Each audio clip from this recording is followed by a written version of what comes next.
Magandang araw mga kaibigan. Bigyan natin ng reaction, opinion itong post ni Rob Rances. Sabi lang niya, ito ang gusto ko kay Attorney Guanzon. Ito, isinare ni Rob Rances ang pahayag ni Attorney Guanzon. Kilala naman natin si Attorney Guanzon na kakamping. Hindi siya, I'm not a DDS, sabi niya. Kakamping ako, true and true. Sinuportahan niya si Madam Leni noong 2022. Kaya tayong mga maka-unity, maka-Marcos, medyo galit sa kanya kay Attorney Guanzon noon dahil gusto niyang i-disqualify ang ating BBM. So, ang tanong, kung matuloy sa 2028 ang labanang Leni versus Sara, sino ang susuportahan ni Attorney Guanzon? Kakamping siya. Ano sa tingin niyo? Ito, ang kanyang pahayag. Hindi po ako marunong mamangka sa dalawang ilog. Bagamat I supported then VP Leni noong 2022 for President, destiny ni Inday Sara na maging Pangulo sa 2028. Nagkaalaman na. So ano siya? Kakamping or DDS? Pabayaan na natin kung anong label sa kanya. Kakamping or DDS. Basta, kung ano ang maganda para sa taong bayan, yan po si Attorney Rowena Guanzon. Kaya ako, saludo ako sa kanya. Tingnan natin ang comments, reaction. 3,100 ang nag-comment, nag-react. 1,800 ang nag-like, 1,200 ang nag-love. So, lahat yan, positive. Kay Attorney Guanzon, 46 ang nag-care. Halos walang tumatawa eh. Walang laugh emoji. Halos lahat. Mayroon. Ito, may lumuluha si Jay Habuneta. Grabe, walang tumatawa. Puros. Ito. Gerald Ramirez. It is as simple as this. Attorney Guanzon believes that given the circumstances the country is facing, Robredo was better than Marcos, yet Duterte is better than Robredo. Correct. Kahit ako, pagpiliin ako, kung may time machine lang ako, balik. Robredo ako. Hindi, wala. Marcos na yan, talagang hanggang salita lang itong Marcos na ito eh. Ang galing niyang mag-promise. Ngayong araw na ito, sa Malacanang, kaninang umaga ata, may launching na naman sila. Ano yun? Sa bagong Pilipinas, lahat ng bayan makikinabang, something like that. Ano pa rin siya? Nandun pa rin yung kanyang bagong Pilipinas. Wow! Anong bagong Pilipinas pinagsasabi na mismong governor ng Bangko Sentral, first time na maka-meet ako ng ganong pronouncement na isang governor ng Bangko Sentral. Sinasabi, wala na kaming magagawa. Hindi na namin maagapan ang pagbulusok ng ekonomiya or pagtaas ng ekonomiya.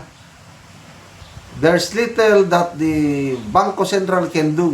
Yung mga monetary policies namin, hindi namin kaya maiangat ang ekonomiya. So, bahala ang executive, bahala ang gobyerno ngayon na gagawa ng hakbang para malutas ang governance failure. So, anong pinagmamayabang na bagong Pilipinas? Bibigyan ng pondo daw ang mga LGUs. Well and good. Sana makarating ito sa taong bayan. Baka naman, yung pondong ibibigay, starting na ito, pang politika nila dahil naalarma na sila sa pagtakbo ni VP Sara. So nandun, nag-attend si Mayor Leni Robredo. But to me, part of her job as mayor, kasi lahat ng mga mayor pinatawag eh. Eh di syempre, out of courtesy, pupunta siya. Kaya lang, yung mga nangangarap na magkoalisyon ang Marcos Robredo, tingin ko malayo, hindi mangyari yan dahil I hope I am wrong, I might be wrong. Tingin ko may prinsipyong tao si Madam Leni Robredo. Ano lang siya talaga, magalang, mabait. Pwede, kalimutan na yung nangyari sa election. Kaya lang, when it comes to principles, values, malala ko, may debate sila nung vice presidential election nung 2016. Hinahanap ni Madam Leni yung mga nakaw na yaman ng mga Marcoses. Nagkahirap-hirap si BBM, nagsagot. Anong ibabalik ko nga wala man sa akin? Wala nga sa iyo. Kailang amahan mo yung kumuha.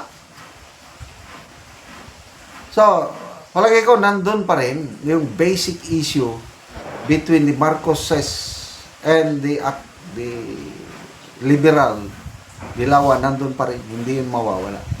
Kaya, good luck. Sina Llamas, Trillanes, sino pa? Hontiveros, yung nangangarap na para talunin daw nila si VP Sara, kailangan magkaisa ang Marcos at Robredo Camp. Malayong mangyari yan. Sabi na nga ni Congressman Edgar Ereses, babangon daw sa libingan sina Noynoy Aquino, Cory Aquino, Benigno Aquino, pag mangyari yun. Kaya hindi pwede. Salamat mga kaibigan sa inyong pagsubaybay sa ating channel. Nakakatulong kayo ng malaki sa tribong Talandig ng Bukidnon dahil ang sweldo natin sa channel na ito is pantulong po sa tribo.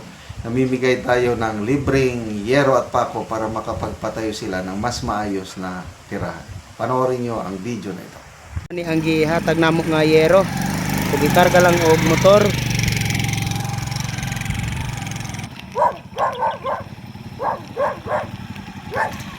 Abot na gyud ang yero.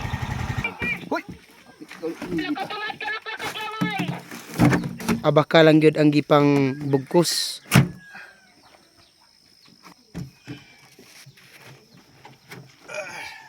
Karon dalo na pod ni Kuya sa yang payag sa tabok. So baklay pagyod.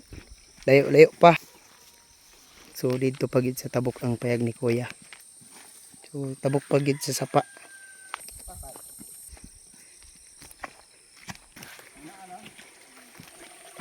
Karon awat na gyud si Kuya sa payag. So mo na ni ang payag ni Kuya nga kuanan karon, atupan karon. Giapid-apid na ang mga trapal. Makita gyud nato og silipin og trapal lang. Naanay mga tubig nga na kuan sa trapal na butang tungod sa ulan. Maupod ni ang itsura sa ilang sulod sa ilang gipuy-an. So trapal lang gid in town. So mag-atop na gyud.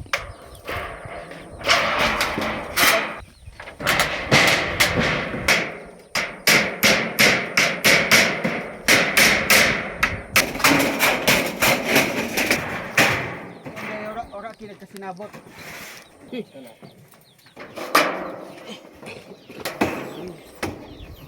O karon humanag gyud sa pag-atop og maayo na gyud nga tan-awon kay di na pa sa pareha sa ganina nga mga trapal lang og silupin. Makita gyud nato nga dili na gid sila maulanan. Salamat kay sa Ginoo nga sa naghatag og sin niya, di na gid ulanan. Oo. So, pila gyud nanay ka tuig na nga nagantos mo aning gaulanan lang trapalang inyong atok?